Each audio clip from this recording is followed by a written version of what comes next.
Despite losing on Saturday night to the New York Islanders, the Hurricanes are on a 5-game point streak. But the thing that matters the most, we got to see debuts of Mikko Rantanen in Taylor Hall.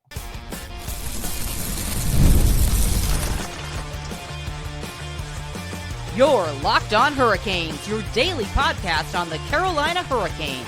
Part of the Locked On Podcast Network, your team every day. Welcome to a Monday edition of Locked On Hurricanes, your team every day, part of the Locked On Podcast Network. Thank you to the Everydayer for making this your first listen of the day. Monday through Friday, 5 days a week, talking everything about your Carolina Hurricanes. I'm your host, Zach Martin. I'm the credentialed Carolina Hurricanes beat writer over at the Hockey Writers, also working as a writer at the Calder Times. Also the co-host of the Surgecast, which is a weekly Carolina Hurricanes podcast, along with all of my duties here at Locked On Hurricanes. Got a fun Monday show for you guys as we get to kind of recap the Hurricanes 3-2 overtime loss to the New York Islanders on Saturday, but mainly going to focus on the debuts of Mikko Rantanen and Taylor Hall in their first game with the Carolina Hurricanes. Also going to talk about Pyotr Kochetkov in what I think was probably a really good game by him. Just unfortunate circumstances to where he got saddled with the overtime loss, but obviously I think he did a lot better than what the stat line and score predicts. Of course, we'll go into that. And we also get to hear from Mikko Rantanen in the postgame to get his thoughts overall in his debut in the trade and, of course, everything else. But before we jump into all of that today, Super Bowl 59 is here, and there's no better way to make every play more exciting than with FanDuel Sportsbook. New customers can bet just $5, and if you win, you'll score $200 in bonus bets. Download the app or head to FanDuel.com to get started. Now, like I said, the Carolina Hurricanes did play the New York Islanders on Saturday for their second of a 3 in a row against the Metro Division teams. Of course, they beat the Columbus Blue Jackets on Thursday. And for this one against the Islanders was the third of a 4-game season set where the next time the Hurricanes will be playing the Islanders will be back in Raleigh on March 30th for a 5 o'clock game. But the one on Saturday was a 7:30 p.m. start for the last time on the island. And despite the Hurricanes getting outshot in the first period 10-9, they kind of looked like the better team. I know at certain parts, maybe towards the end, it was maybe going towards the Islanders a little bit. But overall, I think it was a good indication of this was the first, 3/4 of the period where it was mainly the Carolina Hurricanes. They scored 2 goals in a pretty quick succession before we even hit the 7-minute mark of the period. Jack Roslovic, now with his new number of 98, of course, we'll talk about that in a little bit, scores at 5:18 to get the Hurricanes their lead. And then Sebastian Aho, a minute and 12 seconds later, scores and makes it 2-0 for his 16th of the season. Now, Jack Roslovic is now wearing number 98 because he did give it to Mikko Rantanen. So Rantanen's now got 96. And, of course, if anyone's seen the videos on social media, when Roslovic talks to Rantanen, he jokes about, hey, do you got my watch ready? Just kind of a little, joking around in terms of, giving the number up, which is totally fine. But the play that really made this interesting, even with Jack Roslovic's snipe over Marcus Hoberg, is that Jesperi Kotkaniemi does a phenomenal stretch pass in the Hurricane zone, cross ice, going from the bottom left to the top right, going into the Islanders zone, finds Roslovic, who just was able to get in, past the defender, and sniped it, made it 1-0. Just if it wasn't for that play of Kotkaniemi, who knows what had happened with that sequence, but just a phenomenal pass gets it to Roslovic. He scores it, makes it 1-0 Hurricanes. Then, like I said, Sebastian Aho, a minute and 12 seconds later, behind the net, was trying to get the pass out front. He saw Mikko Rantanen, was trying to set him up, but luckily went off an Islanders skate and into the goal. And now it's 2-0 Carolina. Not even 7 minutes into the period. As the period's gone along, you kind of feel like there was a shift in the game going on as the Islanders were kind of pressing a lot more. The Hurricanes, were dealing with, trying to figure out what's going on, trying to, hold them at bay.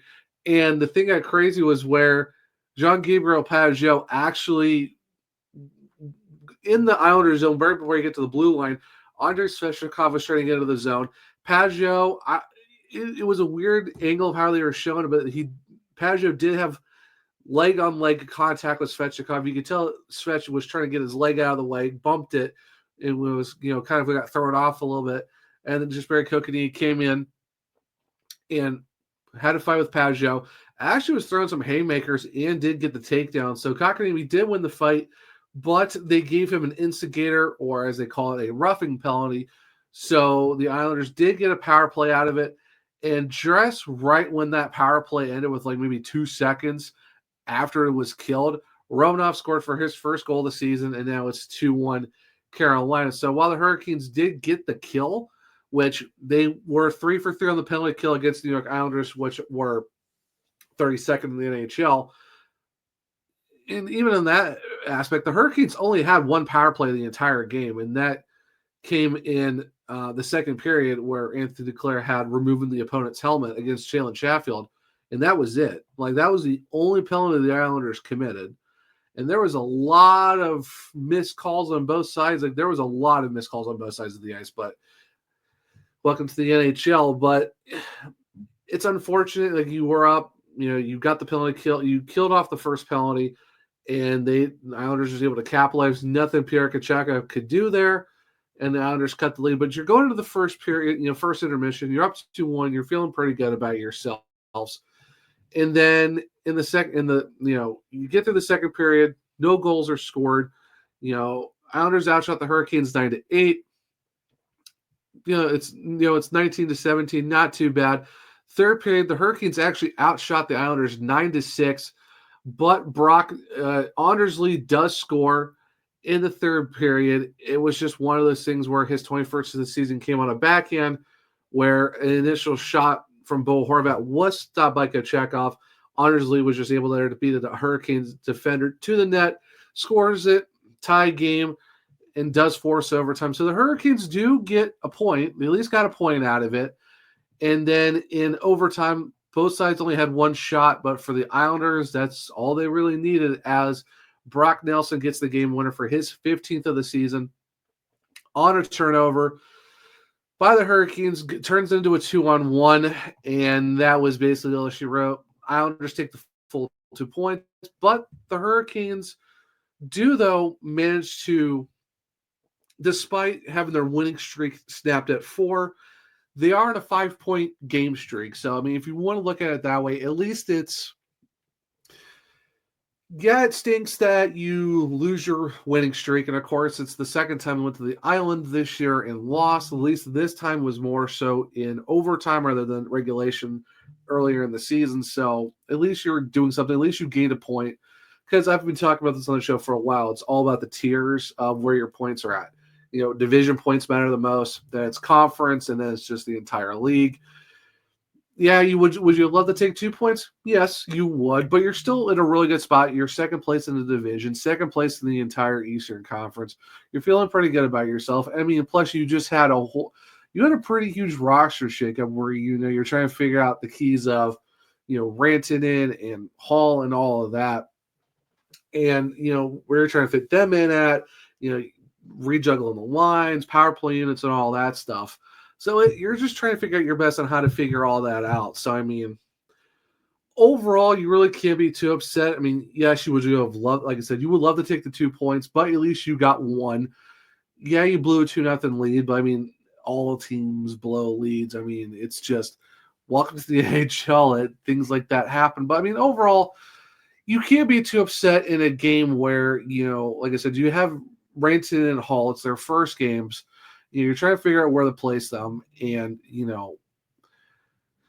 emotions are definitely high for this team. Where not even you're talking less than 24 hours before you're learning that there's initial reports of a trade happening, and now you're hearing that it's Nietzsche's and Jack Drury leaving plus picks. You find out you're getting Rantanen and Hall. Of course, those two guys are showing up in the morning. Meeting the team at the hotel. You don't really get a morning skating. You don't really get a practice in. So it's their first game, and you're trying to figure out new line combinations, new power play units. What roles are these guys going to have? Trying to figure out the system on the fly in their first game. So all things considered, you can't really be too upset. You'll take the point, and you go from there. Now, speaking of Mikko Rantanen and Taylor Hall, we have to talk about their debuts and talk about them overall and what I think was a pretty good game from both those guys. And we'll also talk about Pyotr Kochetkov, in which I think he did a decent, he played pretty well despite getting the overtime loss. So we'll jump into all three of those guys here in a second on a Monday edition of Locked On Hurricanes. Super Bowl 59 is here. One game, two teams, endless possibilities. And there's no better way to make every play more exciting than with FanDuel Sportsbook. Whether it's predicting the first touchdown, calling the MVP, or even betting on the coin toss, FanDuel makes it easy to get in on the action. With live betting all game long, you can adjust your bets as the game unfolds and feel the thrill from kickoff to the final whistle. Download the app or into FanDuel.com to get started. Bet just $5, and if you win, you'll score $200 in bonus bets. That's FanDuel.com. Bet with FanDuel, an official partner of Super Bowl 59. Welcome back to segment 2 of Locked On Hurricanes, your team every day. Now, like I said, at the end of segment 1, we are going to jump into the debuts of Mikko Rantanen, Taylor Hall, and also talk about Pyotr Kochetkov. But real quick before we go into all of that, Sebastian Aho on Saturday with his goal, he scored and recorded at least his 50th point through his first 50 games of his season for the 6th time in his career. The only other player in franchise history to get 50 points in his first 50 games of his season was Ron Francis, who did it 8 times. So really love to see it from Sebastian Aho. And he also is the 5th Finnish player to record 8 consecutive 50-point seasons. And he's joining guys like Jari Kurri, who did it for 10 seasons, Alexander Bakharov for 9, Olli Jokinen with 9, and of course, Teemu Solani with 8. So pretty good company for Sebastian Aho, getting 50 points once again. So you love to see it from Fishy, getting his goal. Enjoy some of the companies of Finnish players to get 50 points in 50 games for 8 straight seasons. Now, moving on to Mikko Rantanen, who's, of course, another Finn, and he's a very big Finn. Like, you can definitely tell why this guy's a power forward, and also get to talk about Taylor Hall. So overall, you could definitely tell as, the first period, you could tell that Mikko and Taylor were kind of trying to feel their way into it because, like I said, it's your first game with your new team. You haven't really had a practice, haven't had a morning skate. You're trying to figure out the system on the fly. And you're doing against the New York Islanders, who are really a team that are mostly known for, a lot of, trying to throw hits, slow the game down, stuff like that. So you're trying to figure out the system, but you could tell, like, throughout the first period, they're kind of getting their legs. Okay, they're trying to fill the team out. Second period, you could definitely see them, now they're ramping up the shots, different angles, stuff like that, kind of, now starting to make their mark. And as the third period went, especially for Mikko, you could definitely tell why he's a power forward and why one of the elite power forwards in the game. Winning a lot of board battles, using his body to, box opponents out from the puck, making some great no-look between the leg passes, in tight circles, shooting a lot of pucks, just trying to, basically force his way and showing why he is who he is with Rantanen being on a pace right now for his 3rd straight 100-point season, his 4th straight 90-point season, and why the Hurricanes gave up Martin Necas, Jack Drury, and sent 3 picks, with 2 going to Colorado and 1 to the Blackhawks. In Mikko Rantanen's first game with the Carolina Hurricanes, he had 18 minutes and 54 seconds of total time on ice with 23 shifts. He finished with a +1 on the night. Of course, that came with the Sebastian Aho goal, and he also recorded a block. But here's the thing that really stood out to me for, everyone calls him Moose, but for Rantanen, he had 5 shots in this game.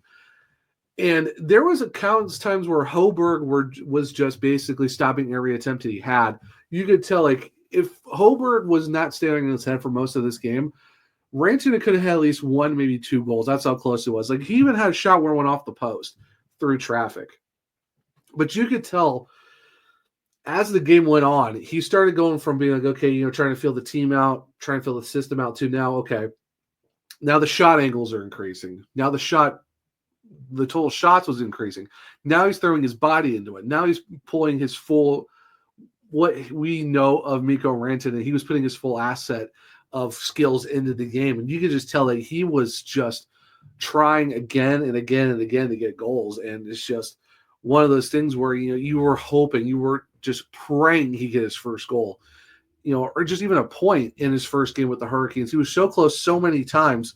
But I mean, that's not bad overall for your first game with no practice, no morning skate, no nothing. Go from a system like Colorado, it's definitely a lot of run and gun type hockey where it's just speed, fast transitions. You're just go, go, go, go, go. Now you come to the Hurricanes where it's a lot of, there's still transitions, but it's your defense to offense. It's 200-foot games, north, south, east, west, structured type defense going into offense, finding a way to make the transition work. Forecheck, back check, just everything you can think of a Rod Brind'Amour system. It's not a bad it's not bad when your first game where you've made your presence felt, and that's when it's like, this is the superstar that you traded for, is that guy who went out there and trying to impose his will on the game for the first time with no prep done at all. I mean, for the fact that you're looking at, like I said, almost 19 minutes of ice time, and on the first power play unit, so he replaces Martin Necas in your first power play, which has Rantanen, Aho, Jarvis, Svechnikov, and Gostisbehere. Talk about a loaded first power play unit. Like, you love to see that.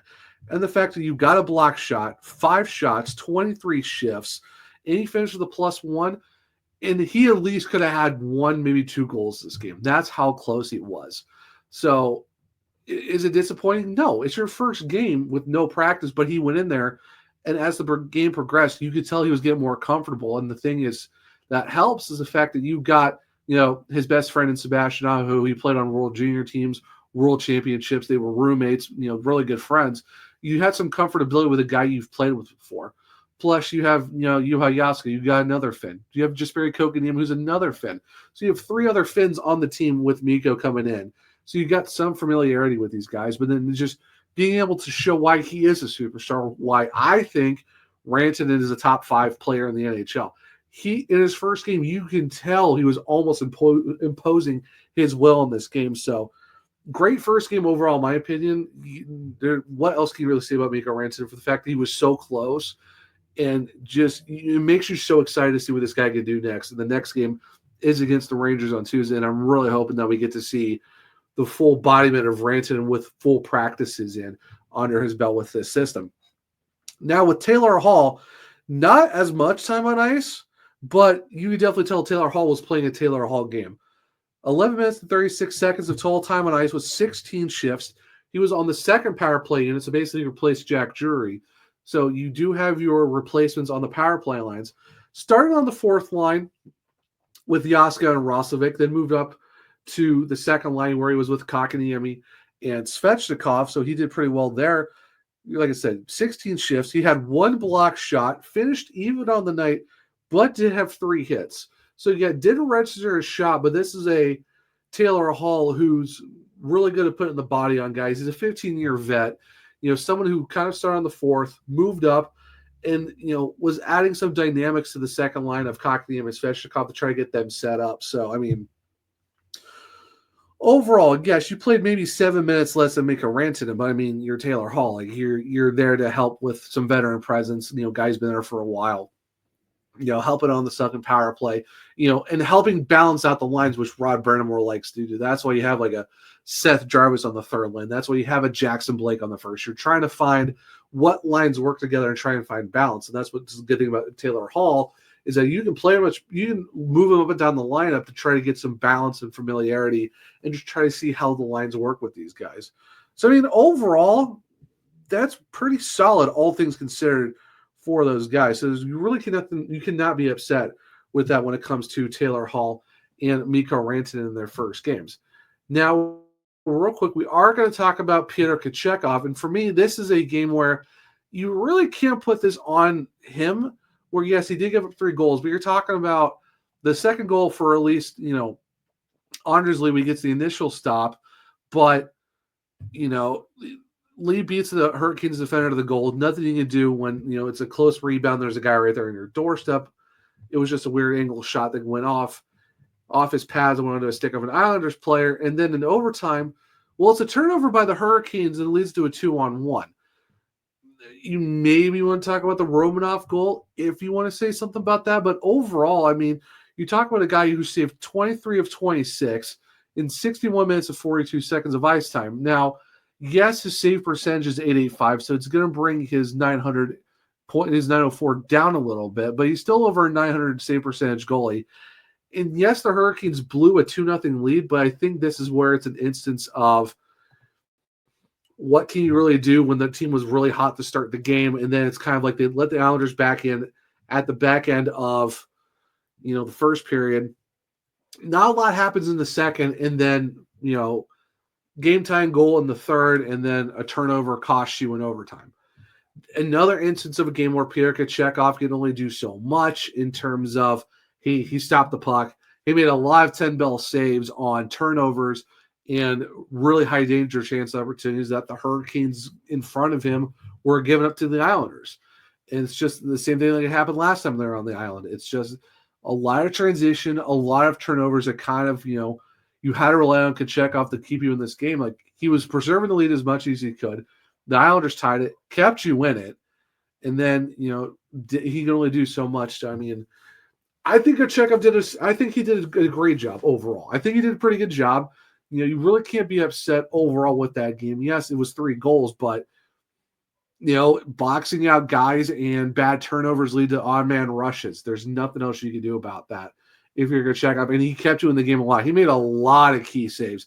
And the thing that Trip Tracy and Shane Willis talked about, when they were talking to Paul Schaufelder, the goalie coach for the Hurricanes, is you're seeing him still be that aggressive goalie who does the poke check, where he had 2 huge poke check saves, but he's also incorporating that cool, calm, collect.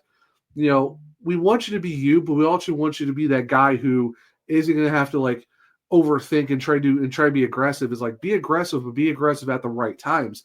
And that's what you've seen this season. I think that's why Pyotr Kochetkov is going to be your number one. Either it's a bona fide one or your 1A in a tandem, where you're seeing that progression of being a full chaos goalie with a lot of poke checks and a lot of aggression and swagger. But now he's still being able to be that aggressive goalie, but in a way that makes more sense, where it's not over aggression, wrong set of plays, and you're kind of hurting yourself with the team. Now he's doing it to where at this time, okay, I can go do this. I can go for the poke check. I can do this more aggressive goaltending, but also incorporate, hey, stay in your net, raid the puck, be that, ice in the veins goalie that you can be. So you are seeing that happen. He's trying to find that middle of full chaos goalie, but also be like a Freddie Anderson, where he's just structured, calm, cool, and trying to find that nice middle zone. So overall, I think Kochetkov did a fine job.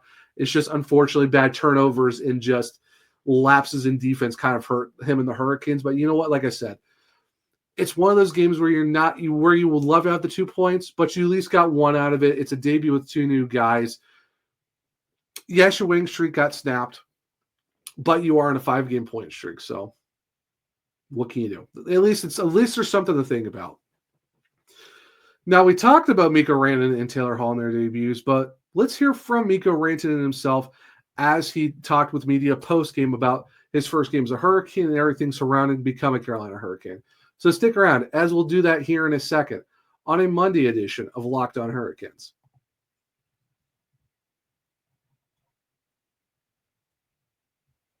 Welcome back to segment 3 of Locked On Hurricanes, your team every day. So like I said, at the end of segment 2, we are going to jump into the post-game interview with Mikko Rantanen and get his thoughts overall with the game, the trade, and everything else for his debut with the Hurricanes. So without further ado, let's jump into that right now. It's surprising a little bit, but obviously excited to be here. Very good team, a lot of good players, and the setup here is really good. So excited to be part of it for sure. Seems like you and Sebastian started to find a little bit of chemistry there in the third period in particular. Yeah. I think it's gonna get better. Only we haven't played together in 10 years, probably the last time in junior or somewhere. So yeah, he's a good player, very smart player and easy to play with. So hopefully we can get the chemistry building and get some offense going. There's been a lot made about how this team has been right there in the playoffs every year and just not quite able to get over that hump. You're a guy who's been there, done that in 22, winning the Cup. What do you think it is about this group that allows you to believe they have the potential to do that, and what can you bring to help make that happen? Yeah, I think the mentality in the group is very good. You can tell they've been in the playoffs every year, and there's good standards. I think it's in the playoffs it's small little things that can decide a series. So it just hasn't gone this team's way yet. But I think it's with the experience they have. A lot of playoffs, like I said, and yeah, hopefully I can help there when we get there. What's the hardest part about a game like this? Is it the butterflies? Is it the just getting used to teammates? All of it? Well, yeah, I think it's obviously finding out last night. Not a lot of sleep. Obviously, a lot of emotions going through because it was 10 years in Colorado. So it was a long time, and so maybe that's the hardest. Just to but felt pretty good. There's obviously kind of get better for sure. But I think a lot of good players around here, and the system is good, so it should be good. Have you had the time to even process all of this? I mean, Nathan McKinnon spoke after the game today. He was pretty upset to see you go. Yeah, I think it happened too quick, and today was a game, so I had to get ready for the game.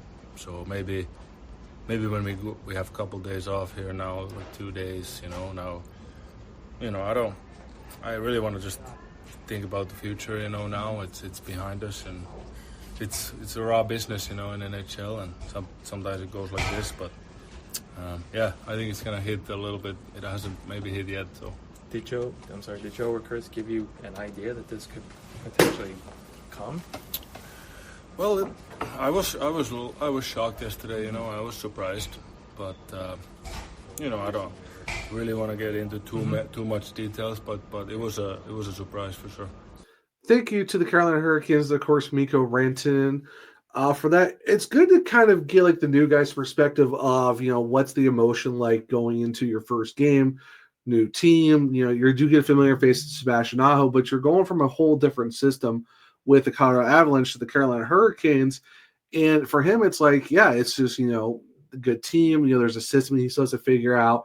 The Hurricanes have been, winning a lot of first-round matchups, have had a couple of Eastern Conference Finals appearances, but he wants to bring his .96, points per game pace that he has in the playoffs and bring it to the Carolina Hurricanes, where, he's fourth in the NHL since the Avalanche Cup run to almost be a point per game guy in the playoffs. So if he brings that to the Hurricanes, I think that's going to be a huge boost. And he talks about him and Sebastian Aho, how, you can hear Corey Laviolette ask the question of, you're starting to see that chemistry kind of really starting to get blossoming and do a lot more in the third. And and you hear him talking about, yeah, he's a great player. It's their first time playing together since, juniors over a decade ago. Now they're going to be teammates for Team Finland in the Four Nations. So hopefully you get a little bit more chemistry there as well. So it's nice the fact that you're going to have now Rantanen with Aho at Four Nations to now where, now they're going to be off from the NHL, but now they're going to be in a huge best-on-best tournament with 4 teams, but now they're going to be together, so now you're going to build more chemistry even on the break while the rest of the guys outside of those two, Jarvis and Slavin, are going to be at Four Nations. But it's the fact that it's like now you can see some chemistry build there, and you can definitely tell like it was a lot of emotions for him, not, having to hear, okay, you're going to be traded after spending 10 seasons in Colorado where you're with Nathan McKinnon from, your whole career. Also, Gabriel Landeskog, despite him being out for the last couple seasons. But, Kel McCarr, Devon Tays, all that. So you have and Eric Johnson. Like, you have a bunch of guys that you've been with in Colorado. Now you're coming to a team. Lucky you have some familiarity with some Finns, but you could tell the emotions were there, and, lack of sleep, trying to get on a plane and get ready to come to Carolina, get in your first game. And you could tell that he's really focused more on the now and the future. Like, yeah, he was with Colorado. Yeah, the trade happened. But for him, it's like, hey, that's the past. focusing on today for the Hurricanes, getting ready for getting ready for this 32 games of stretch run that we go from now to the Four Nations break to the trade deadline in March, and then it's the playoffs in April. So you can definitely tell, I know people want to talk about it, but the thing that really matters is it's now focusing on the Hurricanes, and it's not focusing on the Avalanche, and get ready for the playoffs and help the Hurricanes take that next step. And we heard from Eric Tulsky on the broadcast. We have 6 weeks until the trade deadline. We are not done. That's really saying something for your GM, who you just got Mikko Rantanen and you just got Taylor Hall, to say, hey, we still got 6 weeks left. We're still going to keep going for this thing. So don't be surprised if we see more moves done in the Tulsky era. So, talking about your first big trade for getting Mikko Rantanen and to be like, we're not done, that definitely says a lot for what era we're in now with Eric Tulsky as the GM and running the show. But for just to hear Mikko and hear him talk about, just that whole transition of you're a Colorado Avalanche at 8:00 Friday night to all of a sudden by 10, you're a Carolina Hurricane, you get on a plane, get to New York, you're trying to get ready, new team, never played the system before. So it's definitely a whirlwind of emotions, but hey, you got a plan out of it. The team is actually, they were supposed to go back to Raleigh, but now with the 2 new additions, they figure, heck, let's just stay in the area. You got Sunday off, practice Monday, and then you got the Rangers on Tuesday night. So it's a nice little experience now instead of just going home. And it's like, okay, you know what? We're just going to keep all the guys together. We're going to bond, just kind of, bring the camaraderie in there together with a welcoming committee and just, being around these guys and try to just incorporate them, which we know from the past that with the leadership group of, the Jordans, Slavin, and Aho, they're going to have no issues welcoming Mikko in. And the fact, too, you also got the 3 Finns that are already there.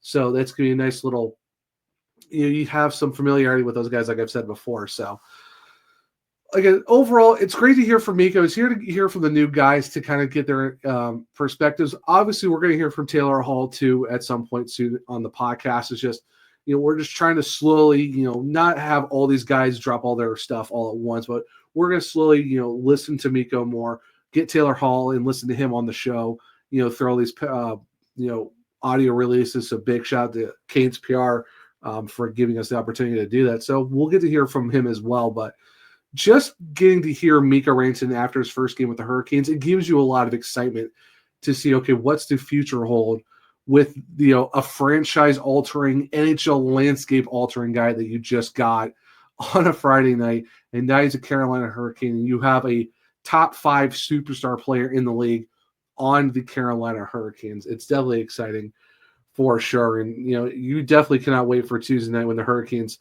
take on the New York Rangers at Madison Square Garden. But, guys, that will wrap up a Monday edition of Locked On Hurricanes. Thank you for making your first listen. Well, why don't you check out Locked On Fantasy Hockey? Become a fantasy hockey expert and get the edge over your league mates with daily tips from Steal and Flip. Find Locked On Fantasy Hockey on YouTube or wherever you listen to podcasts. Now, if you want to keep up with me, I'm at OneTrueZach on X. The podcast is LO_Hurricanes. I am also on Blue Sky at the Zachary Martin. I do have link trees in my bios where you can check out all my articles at the Hockey Writers, or just go to the hockeywriters.com. Find my author page at Zach Martin. You can see all my articles from there. I've been dropping a lot of articles recently, especially with the trade that's gone on with Mikko Rantanen and Taylor Hall, and of course the takeaways from their first game as Carolina Hurricanes. You also can check out my other podcast, The Surgecast, which will be on all podcast platforms and on YouTube, and also check out my AHL writing over at the Calder Times. For this podcast, well, it's Locked On Hurricanes on Spotify, Apple, Google, iHeartRadio, wherever you listen. Follow, subscribe, leave a 5-star rating and review because I might just read it on the show. For the YouTube version of it, well, Locked On Hurricanes, subscribe, hit the bell notifications so you don't miss the show. Leave a thumbs up to let me know if you liked the show as well. Share with all other Caniacs so they become everydayers just like you. I hope everyone enjoyed this Monday edition of Locked On Hurricanes. Hope everyone enjoys their Monday. And until next time, as always, let's go Canes.